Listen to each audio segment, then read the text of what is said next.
তো বন্ধুরা এখন বাজে হচ্ছে রাত ৯টা, পুরোপুরি ৯টা বেজে গেছে। আর আজ হচ্ছে আমাবস্যা।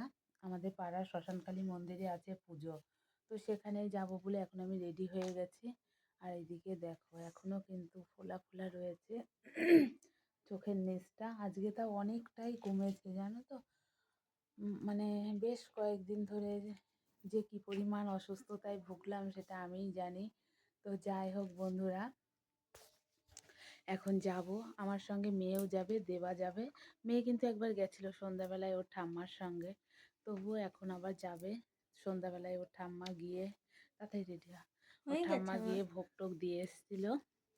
তো আমি আর তখন যাইনি, আমি একবারে যাব হচ্ছে, বললাম যে একটু পরে যাব আমি।